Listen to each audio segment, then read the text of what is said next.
Hola, hola amigos, bienvenidos, shalom a todos, bienvenidos al comentario de la parashá que tenemos para esta semana, es decir, la energía que nos está acompañando desde la Torá, desde la instrucción que tenemos para nuestra vida, porque eso es la Torá, es la instrucción de la vida, ¿eh? La Torá, ya he dicho que la palabra Torá significa instrucción o enseñanza, entonces bueno, se indican varias cosas con esto de la Torá.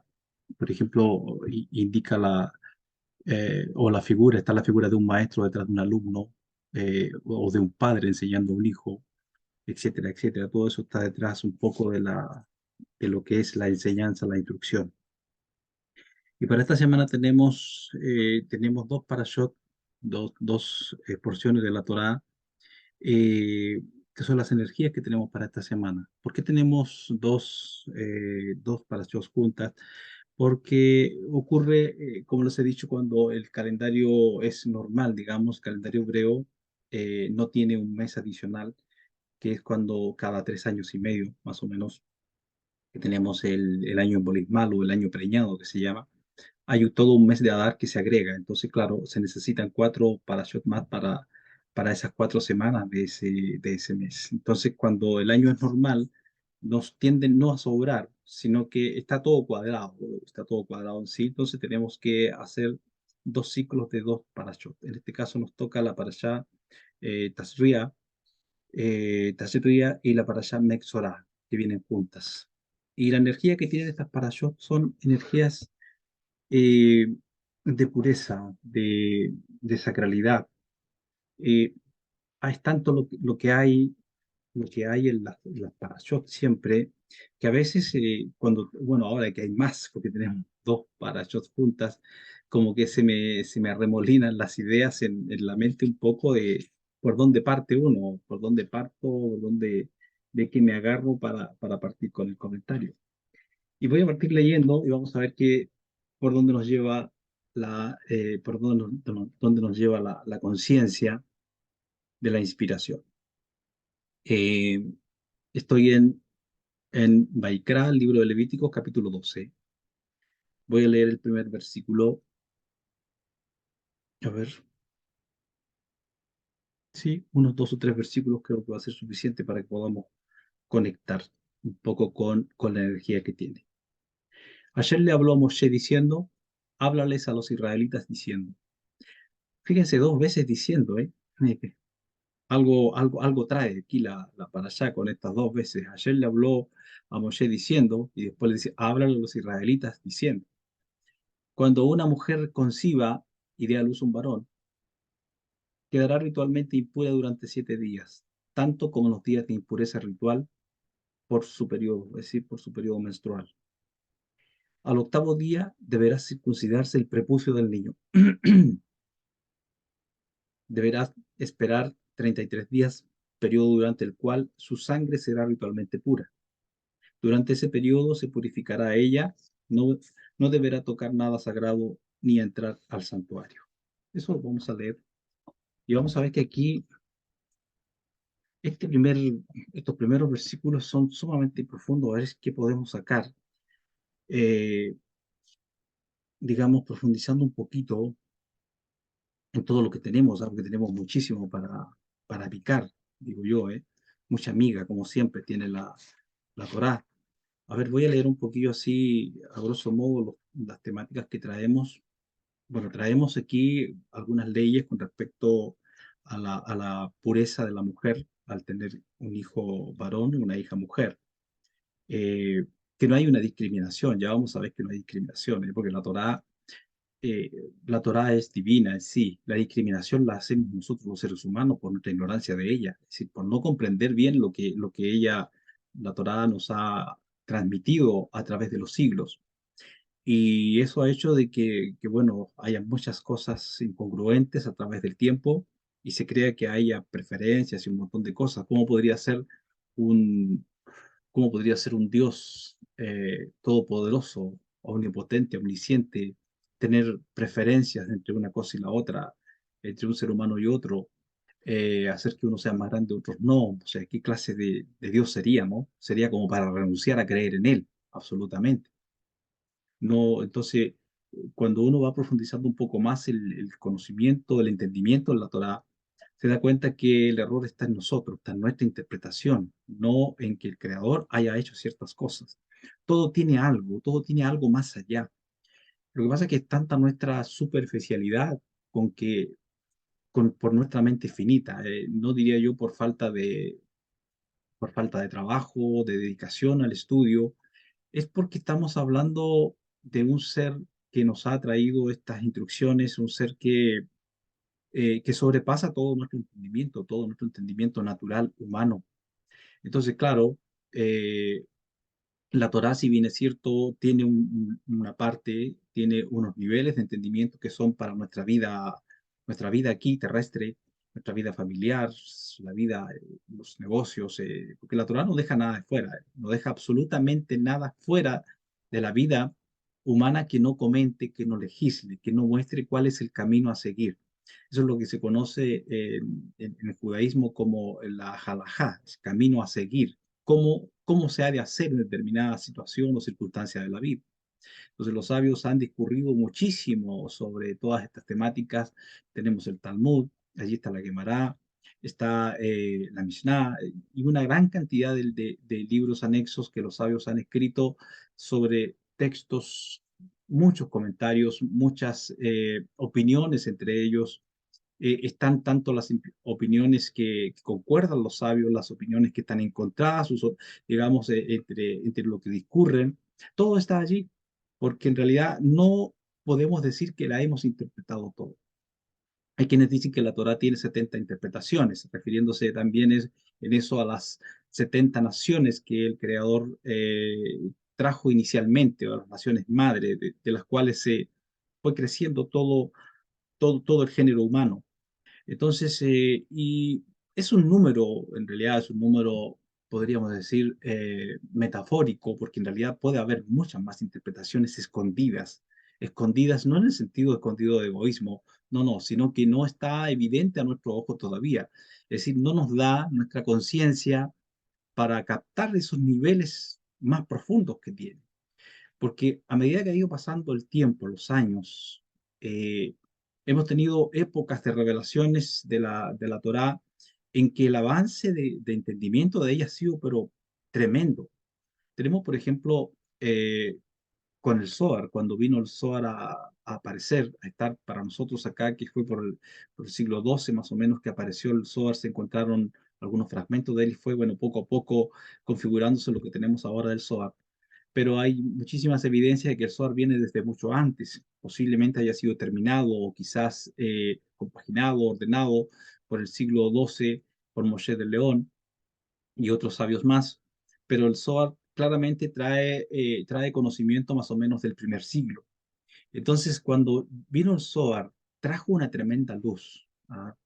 De hecho, la palabra Zohar, o Zohar, como quieran llamarle, significa resplandor.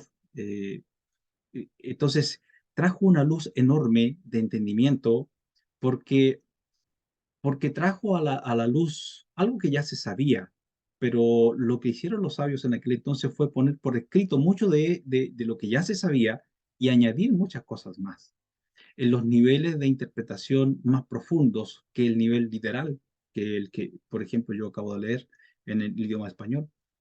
Eh, entonces, ahí con el SOR tenemos una elevación y tenemos digamos, una profundización muy grande con respecto a lo que dice la Torah en realidad. Porque la Torah está escrita en un lenguaje, como dicen los sabios, de la raíz y las ramas. Y el Zohar habla en el lenguaje de las raíces de la Torah, es decir, el sentido más profundo que contiene en sí. Todas las conexiones, no, no, no todas, pero por lo menos muchas conexiones que escapan a la mente natural cuando estamos estudiando, cuando estamos leyéndola. Y eso hace que nuestra mente natural, claro, no comprenda como comprenden los sabios que han recibido este tipo de revelación, llamemos así, entendimiento más profundo. Luego tenemos más adelante del Zohar, vino por ejemplo el Arizal, Salluria, que trajo una cantidad de comentarios que no los escribió él, lo escribió uno de sus discípulos, el discípulo más aventajado que tuvo, que fue Jaime Vital. Él escribió los dichos de Larí. Entonces él escribe siempre en nombre de Larí. Ahí tenemos otra revelación mucho más, o que agrega mucho más profundidad también al mismo texto de la Torá. ¿Y por qué digo esto? Porque aquí en este texto que acabamos de leer, ya para ir entrando un poco, eh, creo que hay muchísimo, hay mucho, mucho, pero iba a dar una vuelta primero. Voy a darme una vuelta por qué contenidos tenemos. Bueno, partimos con el tema, dije, de la mujer que da a luz un varón y también que da a luz una niña. Luego viene el tema de la Saharat, que es lepra. No lepra como la que conocemos actualmente, pero algún parecido. Y ahí, bueno, hay bastantes páginas que nos habla de esa temática. Y después venimos a la parashá Mexorá, que allí ya nos habla mucho más directamente sobre el tema de la lepra, nos habla de la purificación, todo el proceso que hacía la persona que era encontrada con esta enfermedad, con el Cohen, la relación que tenía con el Cohen, que era el que en este caso no era un médico el que decía a la persona está curada, sino que era el Cohen, es decir, el sumo sacerdote o un sacerdote especializado en el tema, era el que decía que la persona estaba con lepra o que se había curado de la lepra. Entonces allí tenemos unas indicaciones que la lepra tiene, o por lo menos la lepra que nos menciona la Torah aquí, tenía, digamos, las connotaciones, no tanto con lo físico en sí, por eso es que no interviene un médico aquí, sino que tenía connotaciones espirituales, unas connotaciones muy, muy particulares. Había lepra tanto en el cuerpo humano, en las ropas, en las viviendas, etcétera, etcétera. Finalmente va terminando la Parashá Mexolá con las impurezas que puede tener la persona a nivel personal, secreciones masculinas, hablando de las poluciones, las secreciones de la mujer, la menstruación, los flujos femeninos, etcétera, etcétera. Que todo tiene una explicación, yo diría que nos deja tranquilos, porque ver estas cosas ahora, a 3000 y tantos años, 3000 y tantos años, 3500 años, o 3300 y tantos años que fue entregada la Torá, ver ese tipo de escritos, pareciera que son muy extraños, que son como, a ver, como muy raros, eh, pero en realidad que no, porque son parte de la vida humana, son parte de la vida humana, y el problema que tenemos mayormente en relación con la lengua hebrea es que las traducciones que tenemos son muchas de ellas, particularmente las primarias, y que no se les han hecho muchos arreglos todavía, aunque la evolución de traducción ha ido mejorando muchísimo. En ese sentido, tenemos que agradecer a los traductores que hacen un gran esfuerzo por traducir lo mejor que pueden a los idiomas del mundo, y que no es nada fácil, ¿eh? No es nada fácil traducir el idioma hebreo. Se dice que un 40 o un 50% del contenido real de la Torá se pierde al traducirlo a otro idioma, por razones obvias, porque las palabras hebreas son únicas, tienen sustancia en sí, cada cosa está relacionada con lo que nombra la palabra hebrea. No así el lenguaje, por lo menos el español, no es así tan certero como es el idioma hebreo. Entonces tenemos muchas cosas allí que tenemos incongruentes, como por ejemplo cuando se habla de las impurezas en la traducción que tengo yo aquí, en otras Biblias que uno ve en español, se habla de inmundicia. Por ejemplo, que un hombre está inmundo por tener una polución, o una mujer está inmunda porque está con su menstruación, cuando la palabra no es inmunda, la palabra más acertada es impura. Y es una impureza ritual, en el sentido de que no puede acercarse a hacer ciertos ritos sagrados.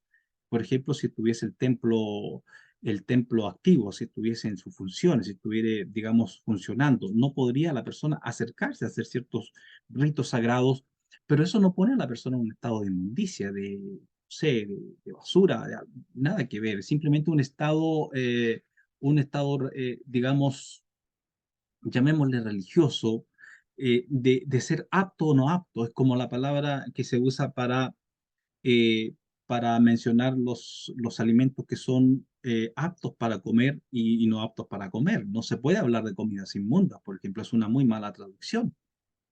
Porque simplemente hay palabras, o sea, hay alimentos que son kasher, esa es la palabra kasher, significa simplemente apto. ¿Apto para qué? Para la persona que decide llevar una vida de espiritualidad, de elevación, de crecimiento, también le ayuda a la alimentación. O sea, ayuda a ese proceso, ayuda a que el cuerpo eleve esas chispas que están en los alimentos, esas chispas divinas que están allí, a que se eleven porque eso estamos haciendo los seres humanos aquí. Al comer esos alimentos los estamos elevando, además hacemos bendición, hacemos verajá, y todo eso hace que suba, digamos, elevemos chispas, chispas caídas, chispas que están, digamos, a ver, no perdidas, sino que están como bajo una clipá, y la clipá a veces está simplemente en una fruta, está en un alimento, está en un animal que comemos, etcétera, etcétera.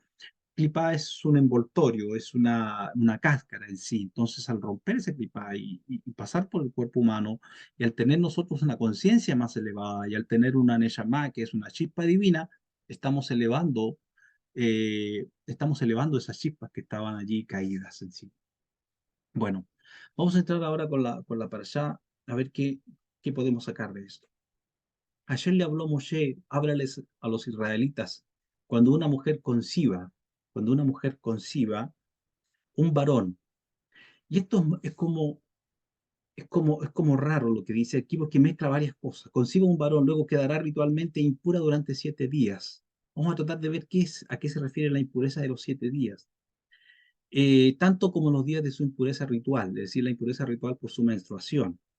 Y luego, como, como un corte así muy, muy fuerte, dice el versículo 3, dice, al octavo día deberá circuncidarse el prepucio del niño.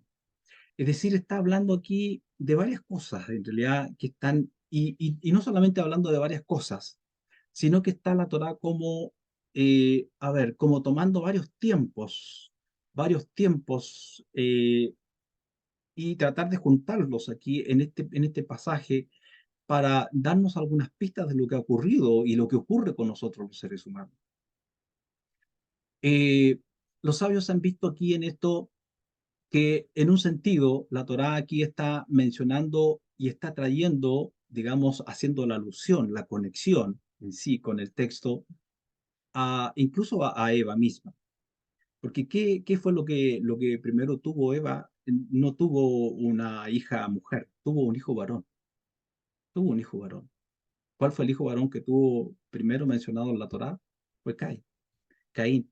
Entonces, ¿qué dice?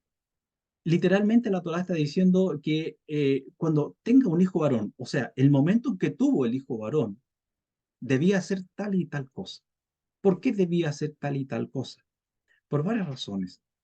Dentro de los 7 días, dentro de los 7 días eh, en que el hijo fue tenido, el hijo debía ser circuncidado al octavo día. ¿Por qué al octavo día? Todo tiene que ser pasar por nuestra pregunta.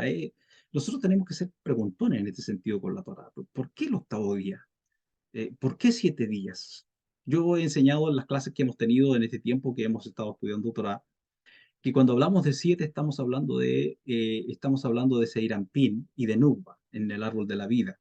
Estamos hablando de esta formación emocional en el ser humano, todo lo que tiene que ver con la psique humano en el árbol de la vida, desde en el árbol de la vida la parte del centro, del medio, como no lo tengo aquí a la vista para mostrárselos, la parte del centro y la última sefirá que es la sefirá de la vida aquí, de la vida nuestra, aquí la vida tierra, en la tierra, es decir, la vida física, Asia, el mundo de Asia. Entonces, preguntémonos aquí, ¿por qué en el octavo día? El octavo día sabemos que sobrepasa los días que fueron hechos en la creación. En la creación fue hecha en 6 días y el séptimo día fue el Shabbat. Fue el día séptimo, el día en que el Eterno reposó, descansó, descansó en un sentido metafórico, ¿no? Porque claramente el Creador no se cansa, no es posible que Él se canse. es simplemente una metáfora. Eh, y el séptimo día, bueno, es un día muy particular en sí. Y el niño debía ser circuncidado al octavo día. Los sabios dicen que los primeros días hay una energía, son varias energías las que descienden al cuerpo humano, pero una en particular, que está muy relacionada con la parte animalesca del ser humano. Y en este sentido podríamos decir que es la energía del nefesh, la energía vital del cuerpo y que está relacionada eh, con la misma energía que tiene un animal cualquiera, con nuestros instintos más primarios, eh, más animalescos en sí, y particularmente relacionado con la vida o con el impulso sexual que ha de tener el hombre. Eh, y aquí en el pasaje que tenemos se marca para ambos lados, tanto para la mujer como para el hombre, porque el varón tiene que ser circuncidado, dice, al octavo día, es decir, antes que al momento que esta energía está bajando, está entrando, digamos, a tomar fuerza sobre el ser humano, sobre el niño, sobre el bebé, viene el proceso de extirpar de él una clipá, extirpar, es decir, quitar de él una energía. Se dice que la circuncisión, además de ser un pacto con el Creador, lo que tiene en sí, entre las muchas cosas que tiene la circuncisión para mostrarnos, es justamente de que ayuda al hombre a mantener un recato, ayuda a que el hombre pueda tener un control más fuerte sobre su impulso sexual. Porque aquí también está, dentro de este pasaje que hemos leído, está el momento de la concepción de los hijos. El momento que es tan importante ese momento de la concepción, porque eso va a determinar las energías que esté en el hombre, en la mujer, que están en el acto sexual para traer una vida a este mundo, las energías que estén actuando dentro de ellos, es una energía animalesca, si es una energía descontrolada, si es una energía que no que está con el deseo egoísta de solo satisfacción por sí mismo, pero no está considerando a su pareja, no está entregando lo mejor que puede tener él o ella a su pareja, hay claramente una actitud arrogante interna, una actitud de ego en sí, de querer satisfacerse a sí mismo. Y por lo tanto, ¿qué va a pasar? Que el alma que va a descender, el alma que va a descender, que va a impregnar a esos dos gametos que vienen, tanto el masculino como el femenino, para, para producir la fecundación, va a ser un gameto que esté cargado de esa energía de los padres. Entonces, la mujer tiene una purificación para poder unirse con su pareja al momento de tener su menstruación, un proceso de 7 días de purificación, y ya en el octavo día, fíjense, aquí vamos conectando, en el octavo día ella puede unirse con su marido. Y el octavo día, ¿por qué? Hemos hablado ya más de una vez de que el octavo día simboliza el mundo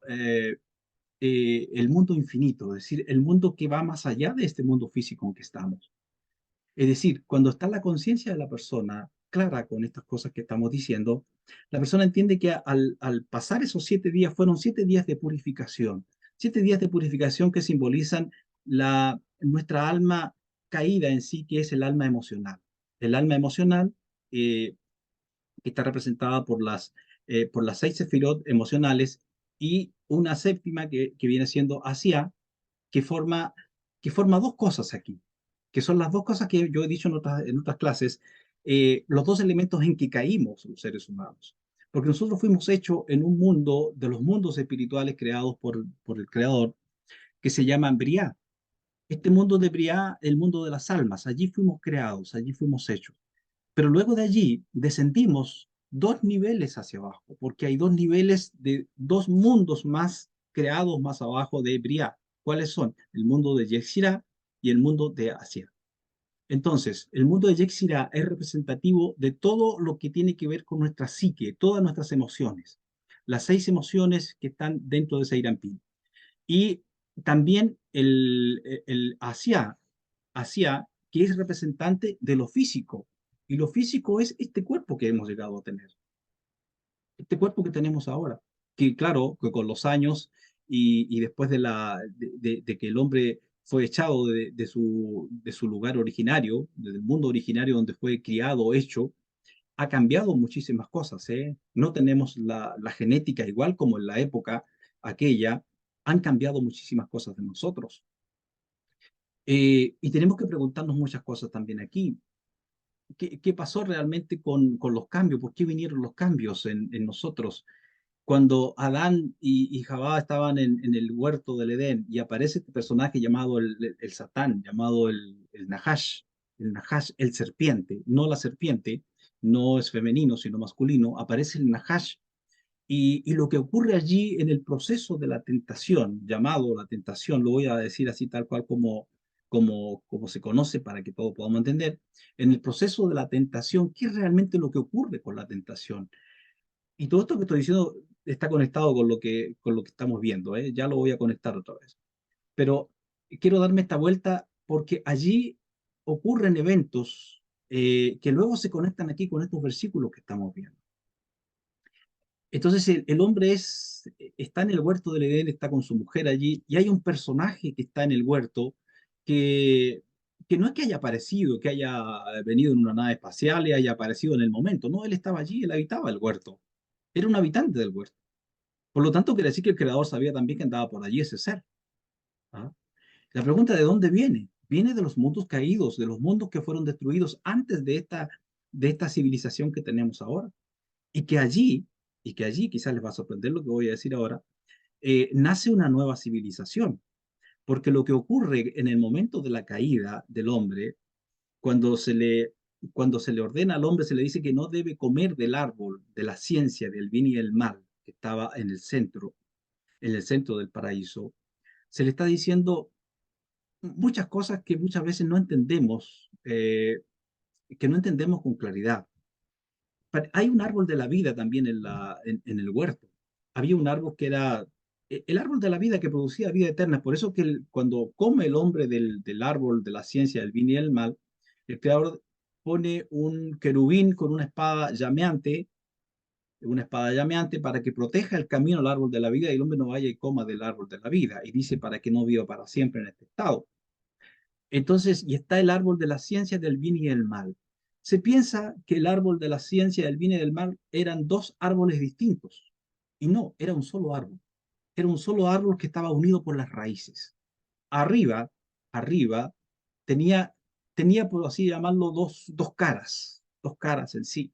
Y de ahí viene lo que hoy conocemos como el mundo de la dualidad. Pero por debajo estaba unido en sus raíces. Entonces, porque esto proviene del sistema mismo que nos ha creado. O sea, esto no fue algo que tomó por sorpresa al creador cuando el hombre come esto, cuando aparece el serpiente. No, todo esto está dentro del plan que había de venir con el proceso de la creación. Entonces, veamos ahora qué ocurre allí. Cuando el Satán quiere engañar al hombre y a la mujer y hacerlos entrar en el proceso de tomar un cuerpo físico, ¿ah? Porque el hombre estaba en su formación emocional en sí. Recordemos que eh, el plan de Dios también era que el hombre comiera del árbol de la ciencia del bien y del mal. El problema estaba que el hombre no esperó el momento que el creador dijera, entonces, ahora es el momento, sino hubo un adelantamiento. Y eso fue digamos, lo que entró el Satán allí, en que hizo que el hombre y la mujer se adelantaran en ese proceso. Es decir, no estaba configurado todavía todo su ser interno, su ser emocional y su parte física, no estaba configurada para el nivel de conocimiento y entendimiento que había de obtener al momento de conocer o de comer del árbol de la ciencia del bien y del mal. Pero el comer del árbol de la ciencia del bien y del mal es una metáfora, en parte, de lo que acontece realmente entre el hombre, entre Jabá y la serpiente.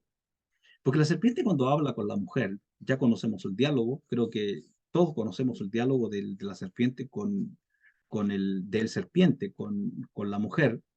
Pero lo que no se dice, o se dice muy poco, que lo hemos estado escuchando, yo diría que no hace, por lo menos, a ver, no sé, hará unos 15 años, un poco más, quizás, que se ha estado divulgando así abiertamente. Antes no se sabía, se decía solamente en círculos de conocimiento eh, bastante reducidos, se decía la verdad de esto.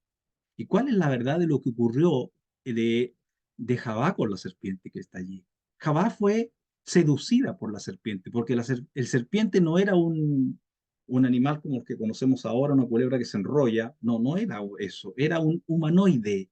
Era un ser con aspecto humano. Era literalmente lo que podríamos decir, porque estamos hablando de una serpiente. Tenía un aspecto reptiliano, es decir, un aspecto de animal reptil. Ese era el aspecto de este ser.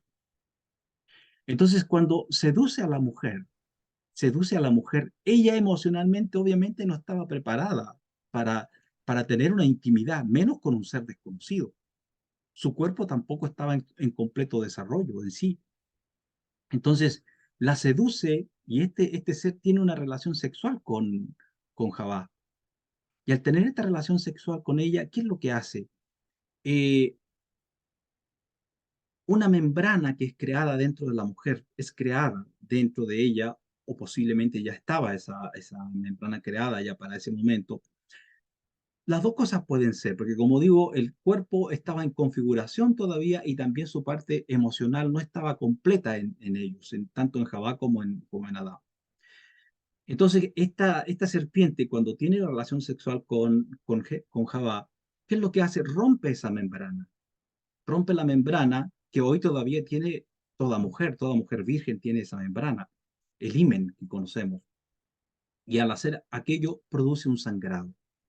Y el sangrado se produce no con quien tenía que ocurrir, si es que había de ocurrir un sangrado después con Adán, aunque en realidad eso es como producto también de haber incurrido, de escuchar la voz del serpiente, viene eso. Eh, y además de eso también, ¿qué es lo que ocurre aquí? Ocurre algo más que eso, que el Satán obviamente tiene una eyaculación sobre ella y produce, y claro, eh, de allí es que sabemos que una cosa que yo sé hace muchos años, ya muchos años, que, bueno, mucha gente lo sabe, ¿no? Es obviamente que esto tiene más años que lo que tenemos nosotros, esto que voy a decir, pero que se habla de una genealogía tanto de Caín como una genealogía de Set, que fue el que reemplazó eh, eh, perdón, ¿cómo se llama? A Caín y a Abel, que fue el que mató a Caín. Entonces, esta genealogía es la que separa dos genealogías en sí. Una, producto del serpiente, con Jabá, y la otra genealogía, o la otra estirpe, que viene literalmente de Eva con Adán. Esa es la genealogía que viene desde, o estirpe, digamos así, o simiente de Set. Entonces, tenemos dos simientes aquí. Eso podría explicarnos un poco, y creo que tiene mucho sentido, por qué hay gente por la vida que nos encontramos que no tiene ningún deseo de adhesión con el Creador, que no tiene ningún tipo de ganas de acercarse, que no le interesa, que no le importa, que cree que son tonterías, que no tiene ningún deseo. Sin embargo, otra gente como nosotros, por ejemplo, que yo estoy enseñando, que ahora ustedes que van a estar escuchando o los que están escuchando ahora, eh, que tenemos una necesidad interna, una necesidad que brota de dentro de nuestro ser, de tener adhesión con el Creador, de unificarnos con Él, de elevarnos, de mejorar nuestros caminos, a ver, de elevar nuestras conciencias, de expandir nuestra conciencia hacia el mundo superior. Son como dos ríos divergentes que van aquí, o paralelos, que no se juntan, que no se unen. Unos vamos buscando la raíz espiritual y otros, entre más se alejan, como que mejor. Porque fíjense ahora las cosas que vemos en esta actualidad. la gente, si bien es cierto, la religión ha hecho un trabajo no muy bien hecho, no muy bien hecho, o ha terminado haciendo un trabajo muy mal hecho, porque la religión ya sabemos qué significa religar, es decir, juntar una cosa con la otra. Juntar en este caso, ¿qué?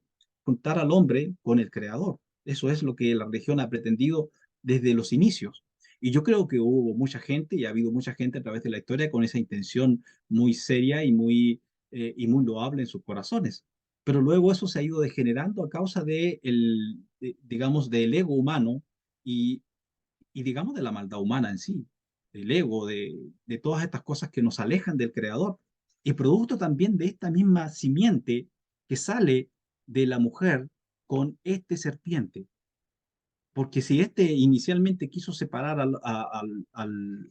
los primeros creados, quiso separarlos del Creador, pues ha sido su trabajo hasta ahora, sigue con eso mismo.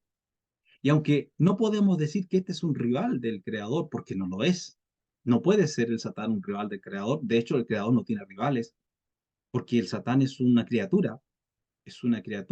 energía creada por el mismo creador y que tiene su razón de ser.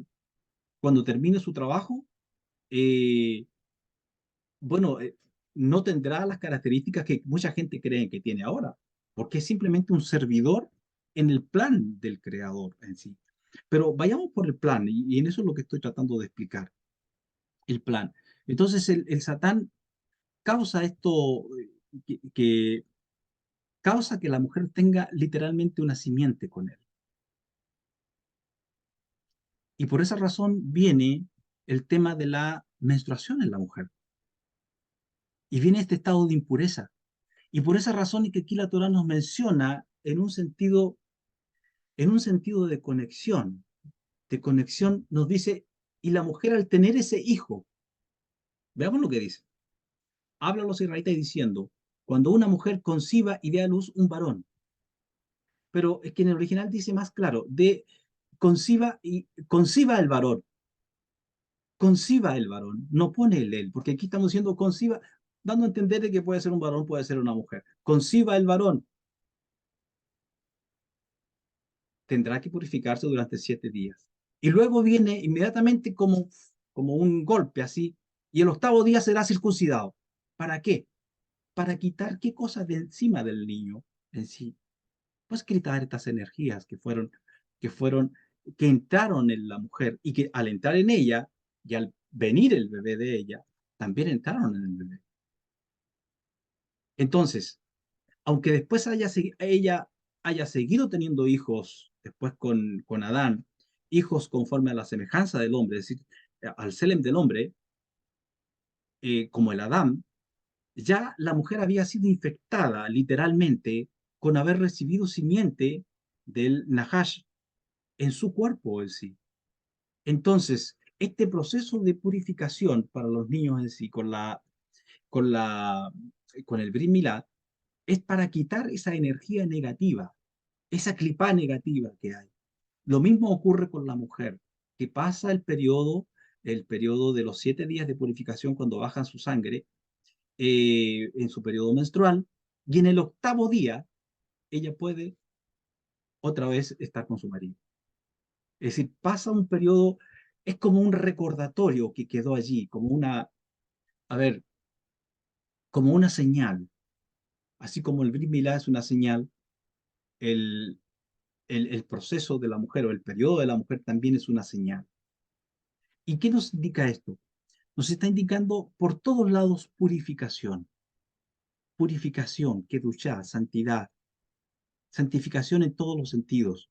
Porque cuando hablamos de esto que nos enseña la Torah aquí, no es una cosa que esté por jodernos la vida, ¿eh? Por molestarnos, por cargarnos el lomo. No, tiene razones para hacer esto, para que hagamos estos ritos, para que tengamos la pureza que debemos tener cuidado. Ahora, vayamos a lo que sucede con la mujer cuando tiene su periodo menstrual y pasan los 7 días. En el octavo día, al llegar la noche del octavo día, ¿qué hace la mujer? Va a una milve y se purifica. ¿Cómo se purifica? Con agua, porque el agua es purificadora en sí. Y fíjense que la forma de purificarse en una mizbe, ya sea una mizbe hecha, construida en algún lugar, en alguna sinagoga, algún lugar especial para ello, sea en un río natural, sea en el mar, una fuente natural que haya agua corriendo, la forma en que la mujer y cualquier purificación que se haga, tanto hombres y mujeres, la forma de sumergirse es con estado fetal, es decir, la persona se pone en posición fetal. ¿Y por qué hace eso? Porque simboliza un nacimiento nuevo. Es decir, de pasar de un estado a un estado nuevo, completamente nuevo. Entonces hay conexión en todo esto que estamos diciendo aquí. Cuando una mujer conciba y dé a luz un varón, o dé a luz el varón, ahí, claro, nos queda para el tiempo de hoy, ¿no? La purificación que tenemos, que debía haber una purificación especial de treinta días, a ver, en realidad eran 40 días.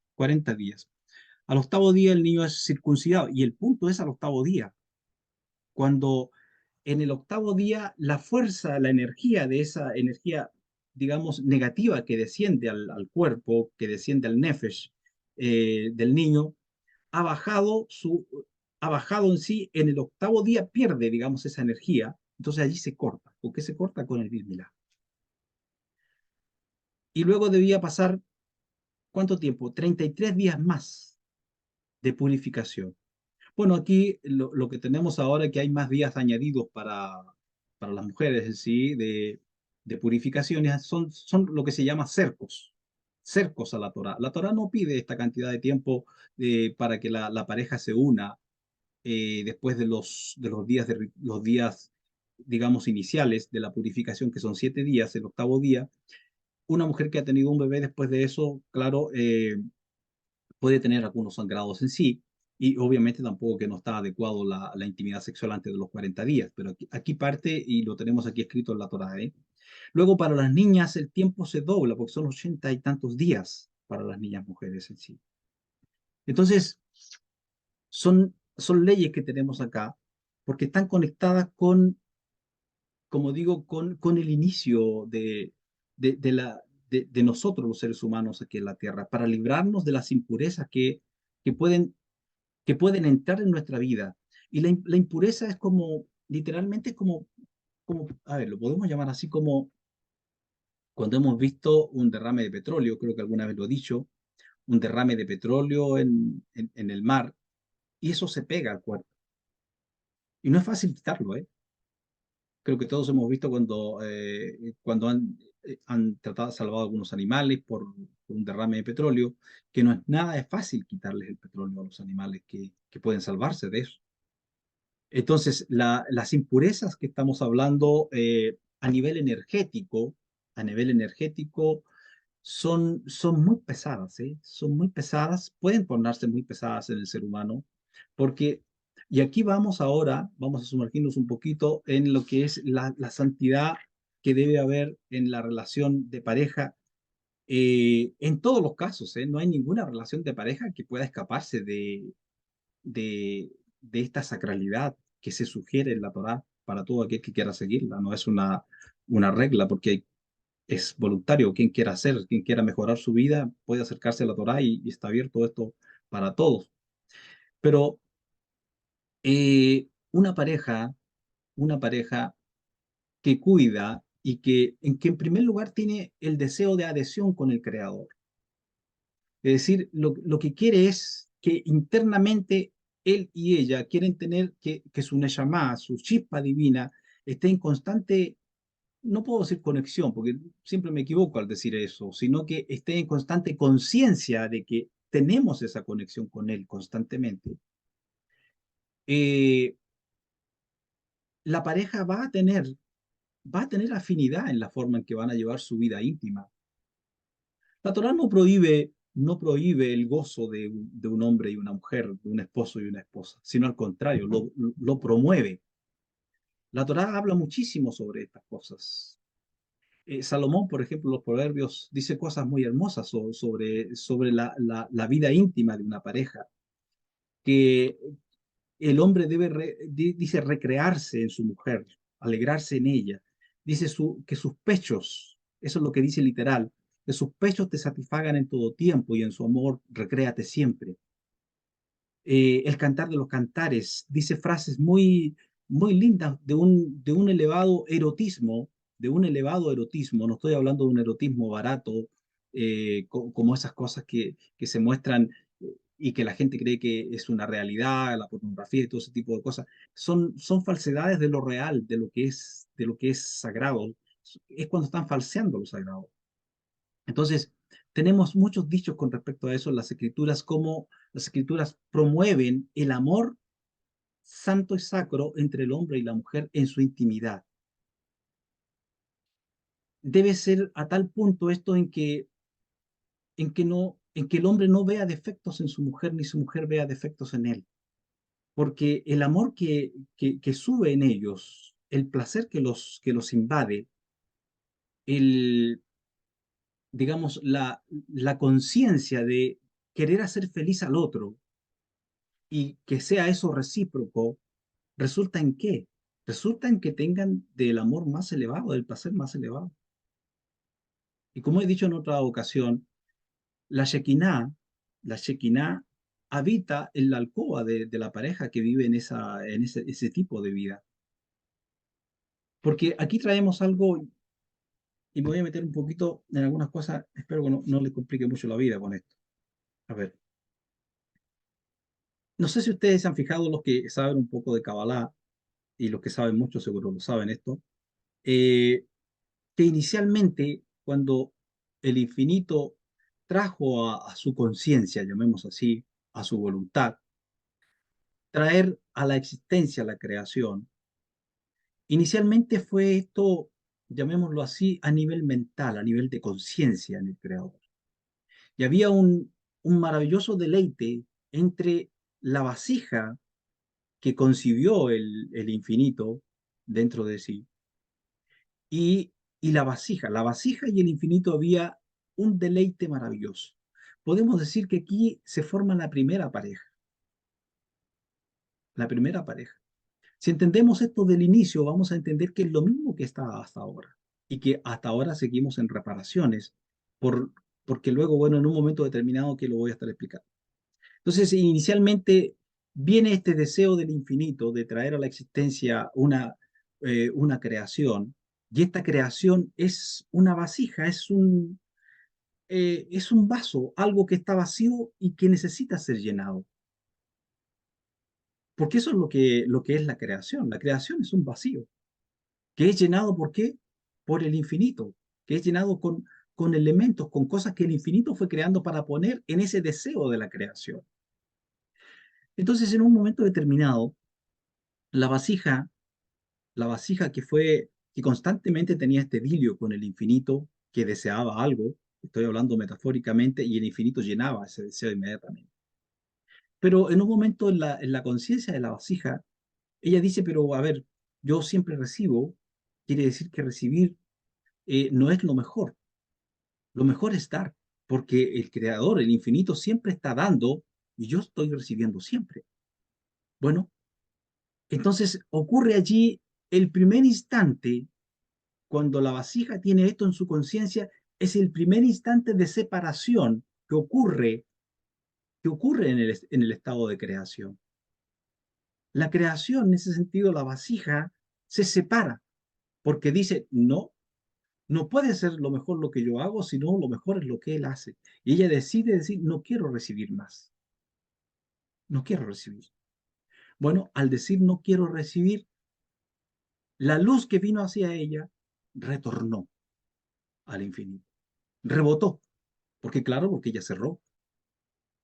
Entonces allí donde en Kabbalah hablamos de un simsum, de un primer simsum, de un primer vacío que se hace, y seguidamente viene un segundo simsum que rompe, que ordena el primer simsum que se había roto, porque el primer simsum se rompió.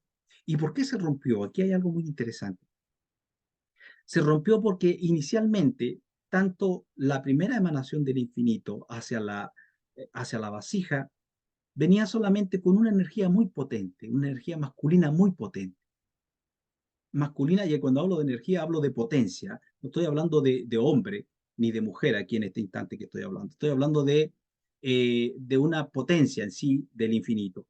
Una energía muy, muy potente sobre una energía que es la vasija, que es femenina porque recibe, pero ella no estaba abierta para recibir, no quería recibir. ¿Y qué pasa con la potencia masculina? Viene con mucha fuerza, con mucha energía y rompe la vasija. La rompe completamente. Instantáneamente ocurre un segundo Simpson. Sería muy largo explicar todo esto, pero quiero que me lo entiendan de esta forma. Eh, y cuando viene el segundo Simpson, ahora viene con una diferencia, que la potencia masculina adquiere una potencia femenina y la potencia femenina, la vasija, adquiere también una potencia masculina. Entonces ahora hay una equivalencia en sí, en su conformación, y pueden verse el uno al otro, pueden verse como un espejo. Y entonces la potencia masculina puede ver que la potencia femenina también tiene una parte masculina. Y la femenina puede ver que la potencia masculina también tiene una parte femenina. Entonces ahora, ¿qué es lo que ocurre? La unión viene regulada. El acercamiento que tienen la potencia masculina y la femenina viene regulada porque ambas se pueden ver y se encuentran parecidos en sí, se reflejan, se reflejan. Y al reflejarse, ¿qué ocurre? Que la potencia masculina ahora en lugar de rechazar a la potencia masculina, ella se abre. Y entonces, en lugar de la potencia masculina venir con toda su potencia, la potencia masculina se reduce, se reduce. Y ahí comienza el proceso de la reducción de la energía infinita para entrar en la vasija. Y nos aparece un mundo, un universo que los sabios le han llamado el mundo de Axilut, el mundo de la emanación, que en el fondo es el mundo de la corrección de lo que ocurrió inicialmente en las luces primarias de la creación. Es decir, allí ocurrió algo muy particular. Entre el Simsum Aleph, en el Simsum Aleph, es decir, el primer Simsum, ocurre lo que hoy llamamos o se crea, ocurre, o se crea, más bien es la palabra más correcta, se crea lo que conocemos como el mal, lo que conocemos como la oscuridad. Quedan luces atrapadas en clipot, en cáscaras, en ese proceso. Y luego en el Sipsun Aleph, que es que es el mismo Axilut, viene el proceso de la reparación. Entonces, ¿y a qué reparación nos estamos refiriendo aquí? Al deseo de de la vasija, de la potencia femenina, de querer ser igual o querer hacer lo mismo que hace la potencia masculina. Entonces, ¿qué es lo que hizo el infinito? Creó un universo nuevo donde donde la vasija pueda aprender lo que quería aprender. ¿Y qué es lo que quería aprender la vasija? A dar, a dar, pero también aprender a recibir. Por eso es que recibe ambos el infinito, a estas dos energías primarias iniciales de la creación, les pone ambas energías, masculina y femenina, para ambos. Es decir, la potencia masculina tiene también un femenino y la potencia femenina también tiene un masculino, para poder entenderse y lograr la concordia entre ellos. ¿Sí? De ahí para adelante comienza todo el proceso, el mundo de Axilú, el mundo de la emanación, comienza a emanar, después viene el mundo de Briá, donde son creadas las almas, donde fue creado Adán y Jabá, donde ocurre todo el proceso que relaté inicialmente, donde está el Nahash, que ya había sido creado, ya, porque habían sido creadas otras civilizaciones antes, todo el proceso y todo lo que viene ocurriendo aquí hasta el día de hoy es encontrar una concordia, es encontrar una unificación entre la creación y el infinito. Entonces, ¿por qué digo esto? Porque esto que acabo de relatar, ¿dónde se configura más claramente? Es decir, ¿en qué momento, en qué circunstancia, en qué actividad, en qué vivencia ocurre, digamos, la unificación perfecta entre las potencias masculina y femenina? La respuesta es en la pareja. En la pareja, entre un hombre y una mujer. Porque, como está escrito, fueron hechos macho y hembra. Inicialmente, fíjense que hasta en eso el proceso fue demorando, porque cuando el hombre fue creado inicialmente fue hecho andrógino, macho y hembra. Por un lado era macho y por otro lado era hembra. Luego fue dividido, porque el mismo creador dijo, no es bueno que el hombre esté solo, porque no tenía ayuda enfrente de él, no tenía a alguien enfrente de él. Entonces, ¿qué hizo? Lo puso a dormir y lo divide. Pum, saca hacia un lado la potencia masculina, hacia a otro lado la potencia femenina. Pero ambos ya replicados, cada uno con las dos potencias. Entonces, cuando el hombre despierta del estado en que cuando había sido dividido, dice, ah, esto es ahora hueso de mis huesos y carne de mi carne. Será llamada Isha, porque del Ish, del hombre fue tomada, Isha, mujer. Será llamada así, de esa manera. Y, y después agrega la Torá en un pasaje, dice, y dejará el hombre, dice, a su padre y a su madre, y se unirá a su mujer, y serán una sola carne. Es decir, la unificación perfecta que podemos tener ahora mismo, aquí in situ, cada persona que tiene su pareja y que se aman y se quieren y se respetan, pueden entrar en este estado de unificación que viene desde el no tiempo para cumplirse en la vida del ser humano.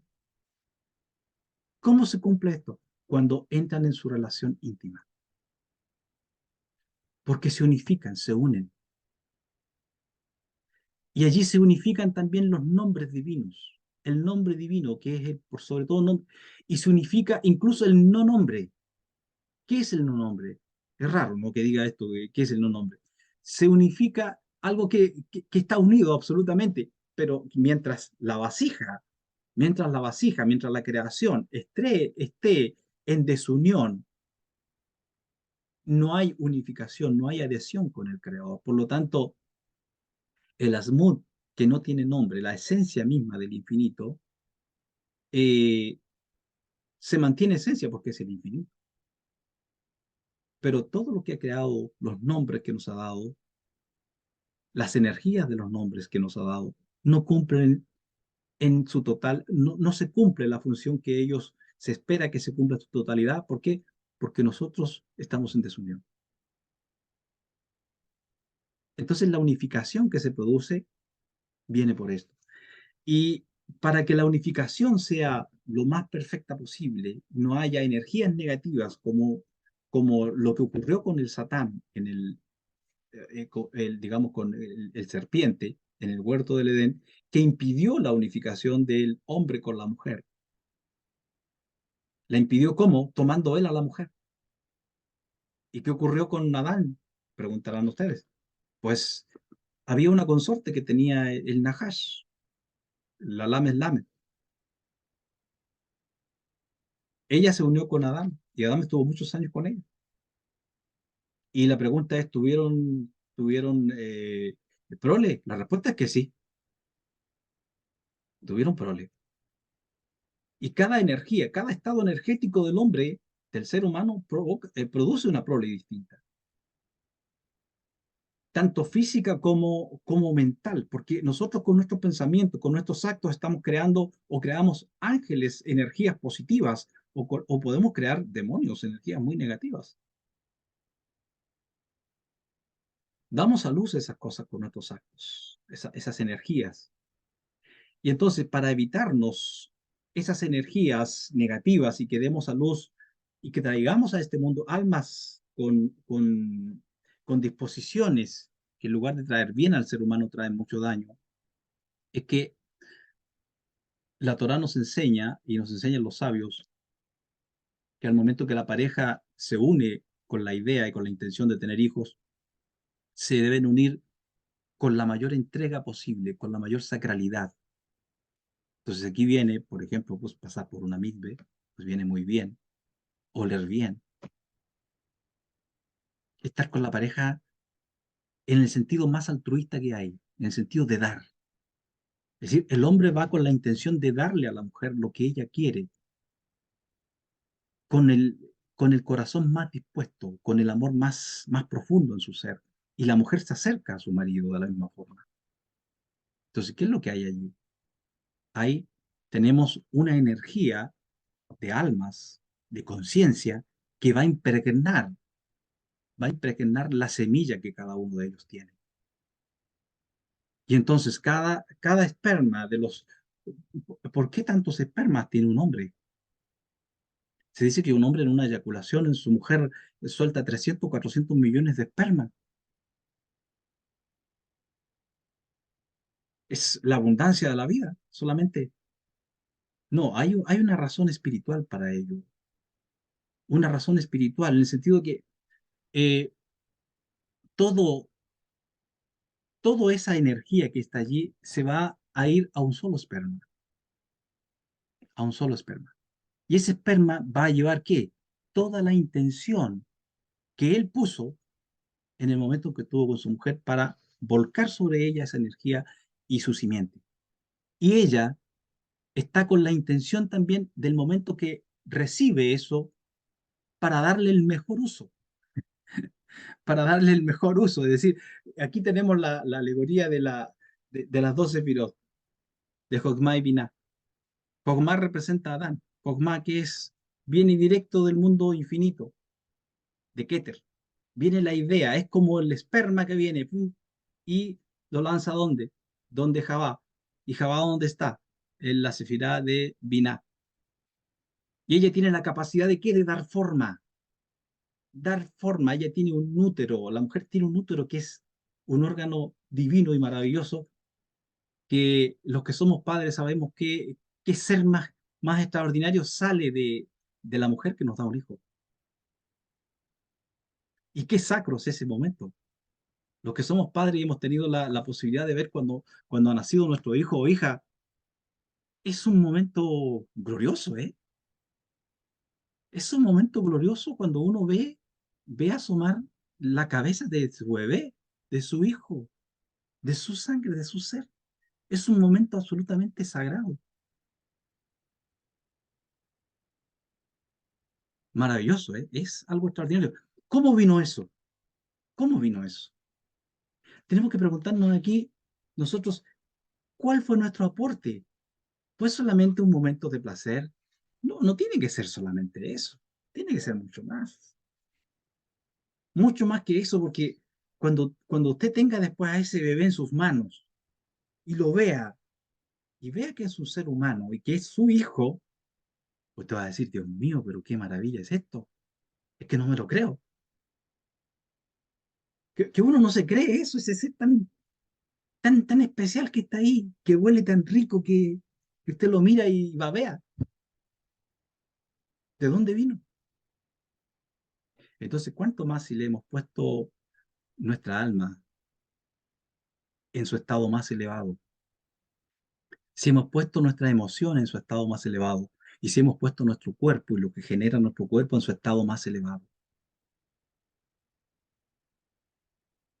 ¿qué es lo que va a pasar desde arriba, desde el mundo superior? Pues van a mandar un alma elevada. No van a mandar cualquier alma a esa pareja. No, señor, porque ellos se están brotando en sacralidad, en amor, en entrega el uno al otro. Están unificando los universos. Están unificando el universo que un día en la creación infinita, en el tiempo pretérito, en el no tiempo, porque no es tiempo, pretérito, comenzó el proceso de unificación que se había roto. Se rompió a propósito, el creador obviamente lo hizo a propósito, pues sabe lo que hace. Pero estamos en un trabajo de eso para entender lo que significa la unificación. Porque esta ruptura, fíjense, todas esas cosas que siente, que cuando una persona siente que está como suelto, como un cabo suelto en el mundo, siente miedo, siente angustia, siente un montón de cosas, sufre constantemente. ¿Qué es lo que es? Es lo que subió en la mente, en la conciencia de la vasija cuando la vasija se sintió que se había despegado del infinito, que siempre fue una, pero en un momento determinado se despegó porque dijo, no quiero recibir más luz. ¡Pum! cuando siente y sube a su conciencia ese estado, ese momento en que se sintió que la luz se había dividido de ella, aunque la envolvía, pero ella no la sentía. Ella no la sentía. Es como dice Salomón en los Cantares de los Cantares. En un momento determinado en que la mujer, la sulamita, la sulamita estaba en un estado de como un poco engreída se puso porque se había adornado, se había limpiado, estaba acostada, calentita, todo bien. Entonces de repente le golpea el amado la puerta desde fuera. Ella sabe que es el amado, sabe que es su amado, el ser de su corazón. Pero dice, me he ordenado, me he perfumado, estoy calentita en la cama y no se levanta a abrirle la puerta. ¿Qué hace el amado? Pum, le golpea otra vez y no pasa nada, otra vez no pasa nada, pum, se va. Triste y se va. Y de repente ella está ahí en la cama y ¡puf! ¿Pero qué hice? ¿Qué locura hice? Dejé ir al que ama mi alma. Y se levanta y sale por la ciudad buscando y preguntando a los guardas de las calles, ¿han visto a mi amado? ¿Han visto al que ama mi alma? Pero ¿saben qué había pasado? Él se había ido ya. Y dice que ella sentía el aroma de su perfume. Y lo buscó y lo buscó y lo buscó hasta que lo encontró. Y cuando lo encontró, dice, lo metió en la recámara de su madre, porque no podía esperar más tiempo. Bueno, una metáfora muy hermosa del amor, del amor. Entonces, eso ocurre cuando nosotros después vamos entrando en conciencia y esa separación que tuvo la vasija inicial y que sintió miedo, que sintió terror, el- porque estuvo llena en un momento y dijo, si tengo de todo aquí, entonces tengo demasiado, necesito tener un poco de escasez, un poco de escasez para yo también dar. Pues bueno, te creamos un lugar de escasez, te lo creamos y el creador lo hizo, lo creó. Entonces, cuando estamos en esa situación que sentimos miedo y sentimos un montón de cosas, entonces buscamos y buscamos. Y si somos constantes en la búsqueda, como dijo el maestro de Nazaret, dijo, el que busca encuentra. Y encontramos. Y entonces, ¿qué ocurre? Volvemos a entender otra vez que no estamos separados de la luz, sino que la luz siempre ha estado ahí, siempre está ahí. Y entonces viene el encuentro y nos unimos con la luz. Y todo el miedo y toda la angustia y todo el terror y todas esas cosas desaparecen y se van. ¿Por qué? Porque la luz disipa toda oscuridad, toda oscuridad. Entonces, en el trabajo y en el proceso que estamos nosotros hoy, estamos en un proceso de elevar luz, de jalar luz de arriba y elevar chispas que están dentro de personas, dentro de alimentos, dentro de tanta cosa que hay chispas de vida, que hay chispas de luz infinita, hay que elevarlas. Ese es nuestro trabajo. Y de la forma que mejor lo hacemos, ¿saben cómo es? Amando. Amando con toda el alma, ¿eh? Hablé ahora del amor del, de la pareja, que debe ser un amor sacro, porque cuando la pareja tiene ese amor sacro, lo tiene no solo para ellos, lo tiene para lo que dicen los sabios, lo tiene para sus hijos, para los hijos de sus hijos y los hijos de los hijos de sus hijos. 4 generaciones. En la cuarta generación eso se renueva y crece más. Cuando nosotros hoy en esta generación que estamos aquí, impulsamos que así sea. Entonces, usted y yo estamos impulsando a nuestros bisnietos, a nuestros hijos, a los hijos de nuestros hijos y nuestros bisnietos. ¿Y nuestros hijos qué harán? Impulsarán su otra generación y generación. Y así vamos. Y así vamos subiendo. Y así hay pueblos que van subiendo, así naciones que van subiendo. Otros, lamentablemente, van degenerando, degenerando y bajando, porque son los del otro lado. Pero pueden venirse a este lado si quieren, porque es la idea. Es la idea que toda chispa de luz sea recuperada. Sea recuperada. El creador sabe cuál es son las que son recuperables y cuáles no serán recuperables. Eso no es nuestro negocio. Nosotros llamamos a la luz. Que vengan todos los que quieran. Que tenga hambre, que venga y coma. Que tenga sed, que venga y beba. Que así sea. Muchas gracias. Bendiciones para todos y nos vemos, si Dios quiere, en la próxima semana. Shalom.